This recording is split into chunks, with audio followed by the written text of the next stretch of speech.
Singer Chinmayi తనని Twitter స్పేస్లో కొంతమంది అనర్హని మాటలు అన్నారు అని చెప్పేసి తను చాలా ఎమోషనల్గా ఎంతో ఫైర్ అవుతూ తను కూడా మాట్లాడడం జరిగింది. సో ఆల్రెడీ సిపి సజ్జనార్ గారికి తను కేసు కూడా ఫైల్ చేయమని కూడా చెప్పింది. తను కూడా సైబర్ క్రైమ్ పోలీస్ వాళ్ళకి చెప్పారు. అసలు ఏంటిదంతా, ఎవరు ఏమన్నారు తనని? సో ఎగ్జాక్ట్లీ జరిగిన సినారియో ఏంటంటే, యశస్విని అని ఒక అమ్మాయి ఒక రికార్డింగ్ పెట్టిందనమాట. సో ట్విట్టర్లో ఎక్స్ అనే ఒక ఖాతాలో చాలా స్పేసెస్ జరుగుతూ ఉంటాయి. స్పేస్ అంటే లత్తికి బట్టి ఇప్పుడు మనం వాట్సాప్లో గ్రూప్ వీడియో కాల్ ఎట్లా మాట్లాడుకుంటామో, సో అట్లా ట్విట్టర్లో చాలామంది ఒక గ్రూప్ ఆఫ్ ఫ్యాన్స్, ఎవరైతే పలానా హీరో ఫ్యాన్స్ ఉంటారో, నేను ఒక పెద్ద సాంగ్ వచ్చింది దాని గురించి ఇట్లా డిస్కస్ చేస్తూ కొంతమంది స్పేస్ పెట్టుకుంటారు. అట్లా ఎన్టీఆర్ ఫ్యాన్స్ ఏదైనా టాపిక్ ఉంటే దానిపైన లేదు, అసలు ఏ టాపిక్ లేకపోయినా క్యాజువల్గా ఫ్రెండ్స్ అందరూ కలిసి పెట్టుకుంటారు అనమాట. సో అట్లా గ్రూప్ డిస్కషన్ పెట్టుకున్నప్పుడు ఆ స్పేస్లోకి యశస్విని అని ఒక అమ్మాయి ఒక రికార్డింగ్ తీసుకొచ్చి బయట పెట్టింది అనమాట. అదే స్పేస్లో ఆమె కూడా ఉంది. అక్కడ వాళ్ళందరూ కూర్చుని ఒక గ్యాదరింగ్ చేసి ఆ స్పేస్ హోస్ట్ చేసిన అతను, కో హోస్ట్, అందులోనే మాట్లాడే స్పీకర్స్ కానీ అందరూ కూడా యశస్విని అనే అమ్మాయిని బాగా ఒక అనరాని మాట్లాడి చాలా బూతులు తిట్టారనమాట. సో ఓకే, అది జరుగుతుంది. ఆ అమ్మాయి రికార్డ్ చేస్తుందని మరి వాళ్ళకి కూడా తెలియదు కాకపోవచ్చు. ఆ అమ్మాయి పెట్టిన తర్వాత తెలిసింది ట్విస్ట్, ఆ అమ్మాయి రికార్డ్ చేసిందని చెప్పి. సో దానికి ఆప్షన్ ఉందన్నమాట, రికార్డ్ చేసుకునే ఆప్షన్. ఎలాన్ మస్క్ గారు అది కల్పించారు. సో అలా కల్పించడం వల్ల వాళ్ళన్న మాట్లాడి ఇట్లా బయటికి రావడం జరిగింది.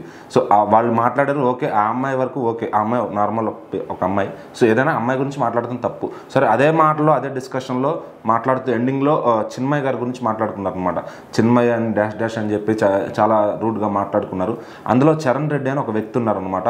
సో ఆయన ట్విట్టర్ ఖాతా ద్వారా ఆయన కూడా స్పేస్లో జాయిన్ అయ్యి ఇట్లా ఈ అమ్మాయిని తిట్టుతూ ఆ అమ్మాయిని తిడుతూ చిన్మయి గారిని కూడా తిడతాం జరిగిందనమాట. సో అది అక్కడికి అయిపోయింది. ఈ అమ్మాయి ఇట్లా రికార్డ్ చేసి పెడుతుందని వాళ్ళు కూడా ఎక్స్పెక్ట్ చేయలేదు.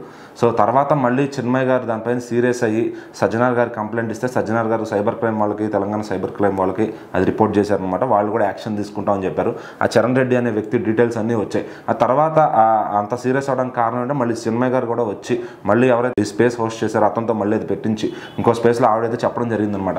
నన్ను సో కాల్డ్ ఇట్లా ఈ మాటలు అంటారా, నా భర్తని అంత డిగ్రేడింగ్గా మాట్లాడతారా, ఎందుకంటే మొత్తం కూడా ఇప్పుడు ఆ భర్త రాహుల్ గారిది ది గర్ల్ ఫ్రెండ్ అనే సినిమా వస్తుందన్నమాట, రష్మిక గారు హీరోయిన్గా చేసిన సినిమా.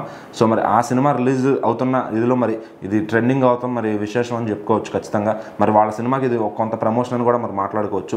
ఏమైనా కానీ చిన్మయి గారు అయితే సీరియస్ అయ్యారనమాట. నన్ను ఇట్లా అంటారా, నా భర్త చెప్పిన స్టేట్మెంట్ని తీసుకుని ఆయన అట్లా తక్కువ చేసి మాట్లాడతారా అనే విధంగా, అంటే వాళ్ళు అతన్ని కూడా సోషల్ మీడియా కామెంట్స్లో చాలామంది చాలా రకాలుగా నెగిటివ్గా మాట్లాడుతున్నారు అనమాట.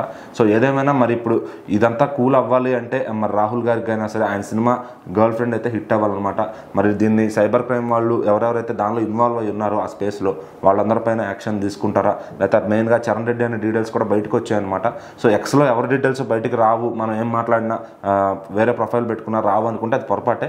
ఆ సైబర్ క్రైమ్ వాళ్ళు తెలుసుకోవాలి అంటే వాళ్ళకి 5 నిమిషాలు పట్టదనమాట అది. సో ఖచ్చితంగా ఇక్కడ నుంచి ఎవరైనా మాట్లాడే ముందు సెలబ్రిటీస్నైనా వాళ్ళ ఫ్యామిలీస్నైనా ఇన్వాల్వ్ చేసి మాట్లాడే ముందు ఒకసారి ఆలోచించి స్టెప్ వేస్తే మంచిది ఎవరికైనా సరే, లేదంటే చాలా ఇబ్బందుల్లో పడాల్సి ఉంటుందన్నమాట.